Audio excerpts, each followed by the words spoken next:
ഞാൻ ശരിക്കും ഞെട്ടി ഗൈസ്. പിന്നെ കൂടുതൽ നേരെ ആലോചിക്കാനൊന്നും നിന്നില്ല. നേരെ പോയി ഗൂഗിളിൽ സെർച്ച് ചെയ്തപ്പോഴത്തേക്ക് കാര്യം എന്തോന്ന് പിടികിട്ടി. അപ്പം ഞാൻ ഈ പറഞ്ഞു വരുന്നത് നമ്മളുടെ പാർവതി വാലിയിലുള്ള ഹോട്ട് സ്പ്രിങ്ങിനെ കുറിച്ചാണ്. അപ്പോൾ കസോള് പോകുന്നവരെല്ലാം മണികർണിൽ പോയിട്ട് ഇത് നേരിട്ട് കണ്ട് അറിഞ്ഞിട്ടുള്ളവരായിരിക്കും. പക്ഷെ ഞാനിത് ആദ്യമായിട്ടാണ്. അപ്പം കേട്ടറിഞ്ഞ് സത്യം എന്താണെന്ന് അറിയാൻ വേണ്ടിയിട്ട് നമ്മൾ അകത്തോട്ട് കയറി. അപ്പം ഗുരുദ്വാരയ്ക്ക് അകത്താണ് ഈ ഹോട്ട് കേവ് ഉള്ളത്. ഹോട്ട് കേവ് എന്ന് പറഞ്ഞു കഴിഞ്ഞാൽ ഇതിനകത്ത് ഒരു പാറയാണ്. ഈ പാറയിൽ നിന്നാണ് ഈ ചൂട് വരുന്നത്. അപ്പോൾ ഇതിൻ്റെ സയൻറ്റിഫിക് ആയിട്ടുള്ള റീസൺ എന്തുവാന്ന് പറഞ്ഞാൽ ഇതിനടിയിലുള്ള സൾഫറിന്റെ പ്രസൻസ് ആണ്. അപ്പൊ ഈ പാറയുടെ ചുറ്റൂന്ന് വരുന്ന വെള്ളം എന്ന് പറയുന്നത് ഭയങ്കര ചൂടുള്ളതാണ്. ചൂടെന്ന് പറഞ്ഞാൽ 80 ഡിഗ്രി ഒക്കെ വരെ പോവേ.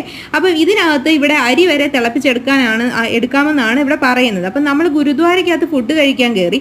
അപ്പൊ അവിടെ ഫുഡ് പ്രിപ്പയർ ചെയ്യുന്നതും ഈ പാത്രം കഴുകുന്നതും ഒക്കെ ഈ ചൂടുവെള്ളത്തിലാണ്. പിന്നെ ഗുരുദ്വാരയ്ക്കകത്ത് കഴിക്കാൻ കയറിയപ്പോൾ അവിടുത്തെ ഒരു മര്യാദ, അവിടെ ഫുഡിനോട് അവർ റെസ്പെക്റ്റ് കാണിക്കുന്ന ഒരു രീതി, നമ്മൾ ചെന്നിരുന്നിട്ട് കൈ ഇങ്ങനെ കുമ്പിളിൽ കുത്തിയാൽ മാത്രമേ നമുക്ക് ഫുഡ് തരത്തുള്ളൂ.